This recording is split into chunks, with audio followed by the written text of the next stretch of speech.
Hey there, welcome to Occult Perspectives. I haven't really given a shout out to the people who have been watching my channel so far. If you've been following me, if you've been watching the videos, if you like the information, please keep watching. Thank you for watching. I'm grateful that you've found this stuff, if this really appeals to you. And the whole point of me doing this channel is to essentially to get that information to the people who want it, to the people who are looking for it and are hungry for this knowledge, because it's one of my jobs here on Earth to pass along this knowledge, and I'm really happy to do that. In this video, I'm going to cover tarot divinations, not fortune telling. I'll go over the difference between those two again, and I will start to get into the very beginnings of the lesser banishing ritual of the pentagram. If you've been following my other videos, I kind of went over the relaxation ritual in the first video. In the second video, I did a very brief introductory course to the tarot cards. And so your first two exercises, if you're going to be going down the Western ceremonial magician path, more Golden Dawn tradition or route, you'll want to start out with the relaxation ritual, and then the tarot contemplation ritual, which we went over last time. And that's after you've done the relaxation ritual, you're all calmed down, you pull from the major arcana of the cards, you sit there, you look at the card, you absorb the meaning. You don't try to put meaning to it, but you rather absorb the symbols, like the pictures from the card, and get like the intuitive meaning of what it means to you. And then afterwards you can analyze it, after you've written down like what you felt and what just naturally came to you. All right. And I also went over in those videos the difference between divination and fortune telling. So after you do if you're going to do a divination, and it differs from fortune telling as saying the cards that you, based on the cards that you pull, it's saying that if you go with this current course, basically the subject of what your reading was about, if you continue to go down that path, you're consciously making that choice, and the cards are simply telling you what's going to happen if you pursue that course, instead of this must happen. It's not telling you what to do, it's just telling you what will happen if you continue to go down that course. So fortune telling is going to give you an answer plain and simple, like these cards are just telling you what's going to happen. That's not what divination is. Divination has a little more free will aspects to it. If you need review on any of that stuff, go back to my older videos and check those out. So the relaxation ritual, the tarot contemplation, and then the divination, if you have a question that you're pondering. And I'm just going to do a really quick example of a divination. Normally, hold on. Okay. You can do divinations without performing the lesser banishing ritual of the pentagram, but it's highly recommended that you perform some kind of cleansing ritual, which is primarily what the lesser banishing ritual of the pentagram does. Some of the reasons that I've written down here, good reasons for doing it, is the lesser banishing ritual of the pentagram. It helps you to know thyself. It builds your aura.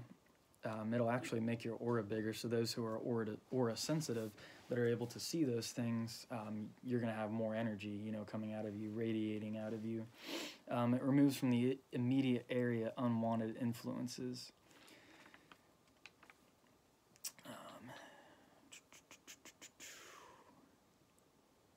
So yeah, it cleanses you. It protects you, it puts divine forces, you use sacred names in the ritual, so you're going to have all these protections around you.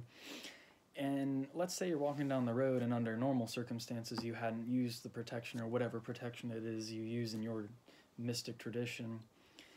You might run into maybe somebody that ends up stealing your wallet or something. Whereas if you would have had the protection, the divine protection from the lesser banishing ritual or whatever it is, whatever other protection you might have, maybe you keep like stones on you, stones of protection. There are many good stones that are really great for that. But that, if you would have done that beforehand, the spirits or whatever, you know, may have taken you down another path which would have taken you to safety. So that's why we continuously do these things, these practices, as practitioners of whatever background we are, is to keep our temple cleansed, you know. Put good in, you're going to get good out. Our reality is a reflection of what is within, so if we can purify the temple, you know, seal off everything with the good energies, and protect ourselves from malevolent forces, you know, we'll be more purified and be better prepared to repel those things that don't do us any good. But to continue on, I'm going to go ahead and show you how to do a divination. And as I said before, I recommend that you learn the lesser banishing ritual of the pentagram first, or some other form of protection before you do this ritual, just to make sure that the influences that you're going to be channeling and such when you do this operation, everything's in alignment. You know, you're pulling from a source which is truly benevolent and good. So you're going to take your 22 major arcana, and you want to put them with the Fool at the top, and then you're going to put them all in chronological order. So 1, 2, 3, onwards to the last one. 22, that's the World, and that's going to go on the bottom. Well, I guess it's technically card number 21 because the Fool is number 0, but there are 22 major arcana total. All right, and we're going to have to make up like a kind of a pretend question here, because this is just to describe it really and show you. I'm not really energetically set up at the moment to give you a true reading. It would require a little more meditation directly beforehand, and probably some burning of some sage. I like to use sage when I'm doing a reading. Okay. So, and you want to style your question, you know, as we said before, not should I do this, you know, more like what will happen if I do this. So as I'm shuffling up the cards, let's say, okay, I visited the pound and there's this dog that I'm really thinking about adopting. Seems like a really sweet animal.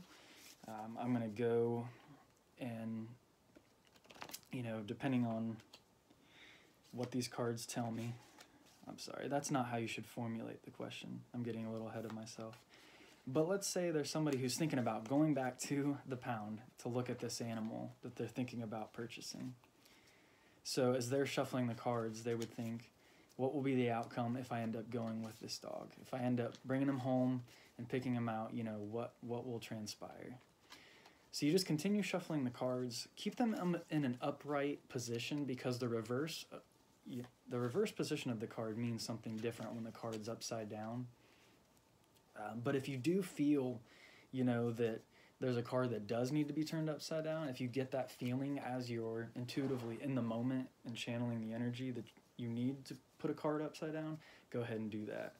And then when you're done shuffling or whatever, whenever you feel that the time is appropriate, you can cut the deck into 3 parts from left to right. And here, I'll move the camera so you can see a little better. I think the camera is actually mirrored when you record a video. So, but this is, I'm moving from left to right. I set the deck down here, here, here. I cut it into 3, and then it says, go ahead and pick it up reverse from the way that you set it down. I set it down this way, so I'm going to go ahead and pick it up this way. All right. So now we can go ahead and we're going to make essentially 3 triangles. I wish I could reverse this camera, but I don't think I can do that. So I'm gonna go ahead and kind of set the camera here, and we'll do this. So it's gonna be, you create a triangle at the top, and it's actually a downwards pointing triangle, and those are the first 3 cards. And then there's gonna be a triangle at the bottom, and that's an upwards pointing triangle. So you've got 3 up here, 3 down here, and then the 7th card goes in the middle. So here, I'll show you in the book first, actually. There's the diagram of it in the book. Hopefully you can see that.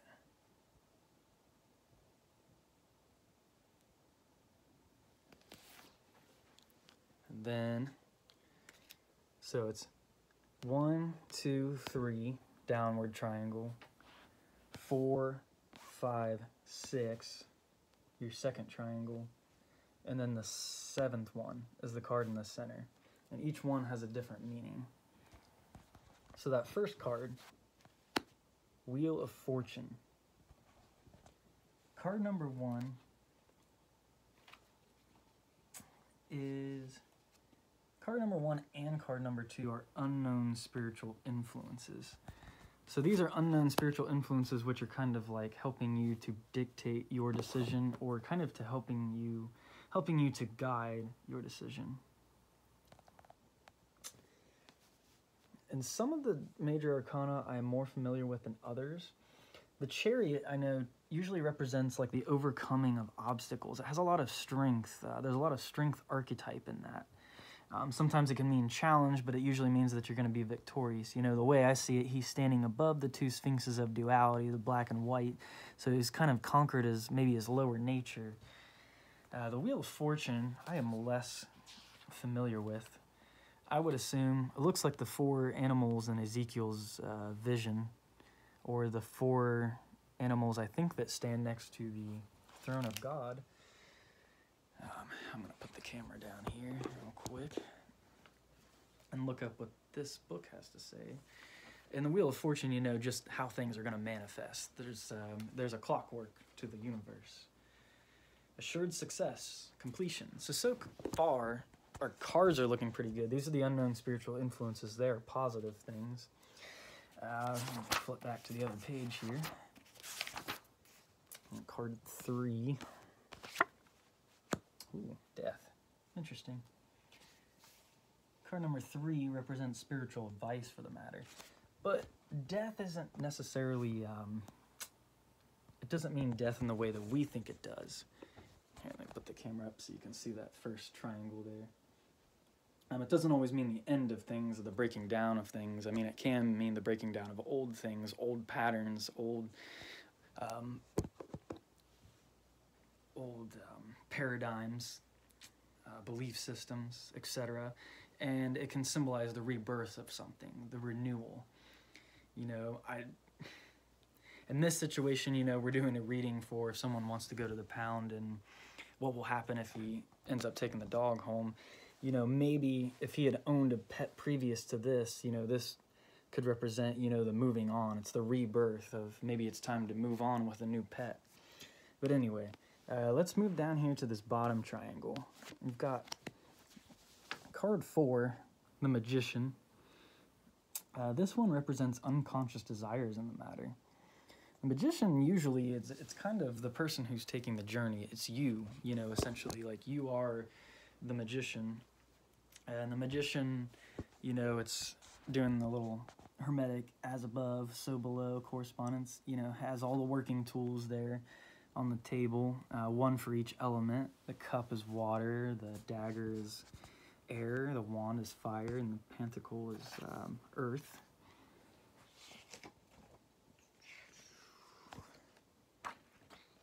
And then, according to this book, the Magician represents skills, willpower, self-confidence. So yeah, it's really just, you know, you own it. You know, this is, you're the Magician, you know, this is your journey, this is your life. Ooh, and that one, the High Priestess, I did turn that one upside down. There was one card I kind of just, you know what, I'll turn this upside down just to at least show for this video. Card number 5. Conscious desires in the matter. So this is more, you know, this is unconscious desires. You're less aware of this one. And then this one is more desires that are you're fully aware of, you're conscious of.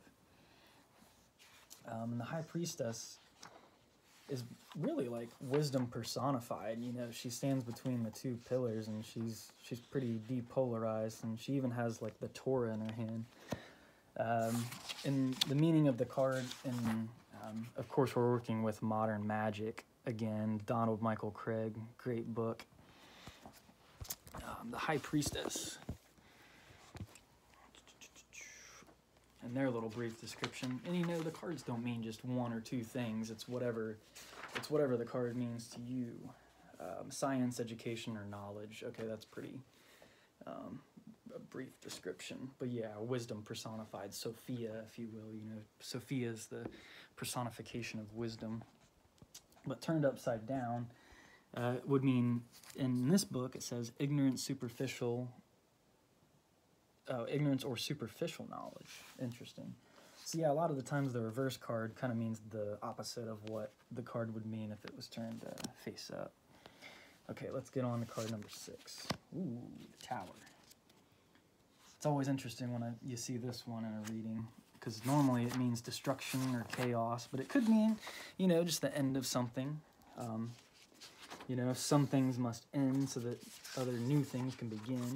And card number 6 represents practical advice in the matter. So for this person, you know, that's wanting to figure out what will happen if they go and take this dog from the pound and bring it home, you know, that tower is kind of an interesting one. Maybe it'll destroy the house, but maybe it'll teach the owner love in a way that they never imagined possible before. You know, you just never know.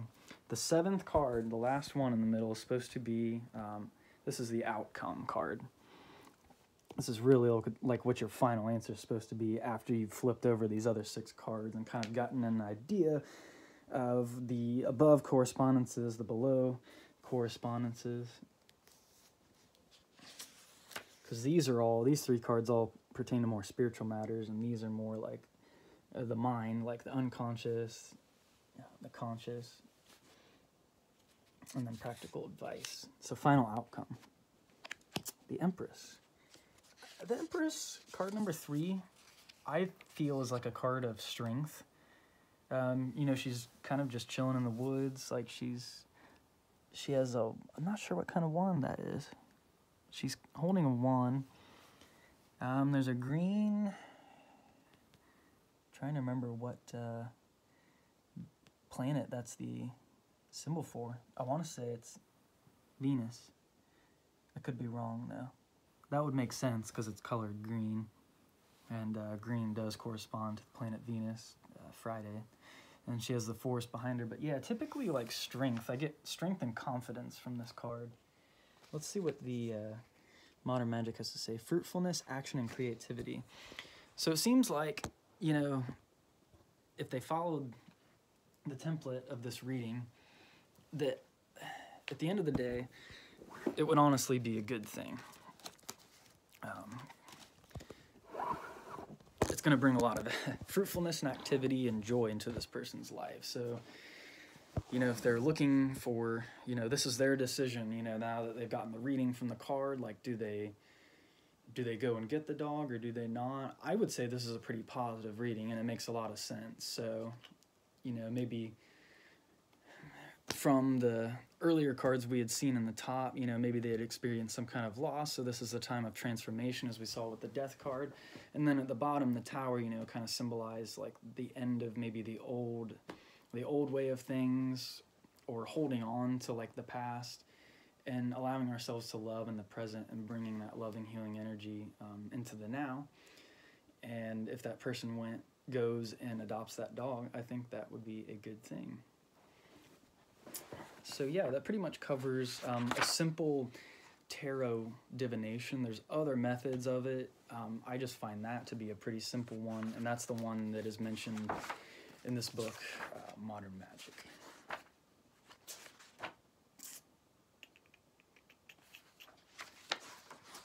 I think I'm actually going to go ahead and end this video.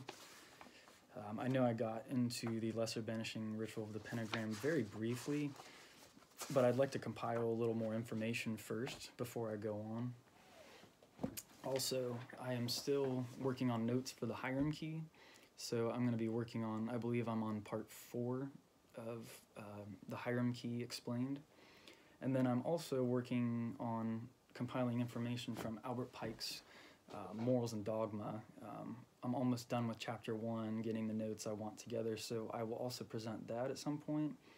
And I found a Gaia, if you watch the Gaia network, there's a lot of different television shows. I don't have it on there about like starseed stuff and ancient aliens, you know, the true origins of where we come from and all that stuff, at least on a physical level. The Kabbalah kind of deals with more the archetypal, like source energy type stuff, but I think the starseed stuff and the other races and all that's really interesting as well. It's just good to study all of it. So there's an article I found, and I want to kind of like condense the information on that and explain different starseed species to you guys in a video. I'm kind of newer to that whole thing as well. I've been studying the Hermetic and the Kabbalah and the Masonry for a lot longer. So that's all new, but it's all exciting. There's just so much information I want to get out to you guys.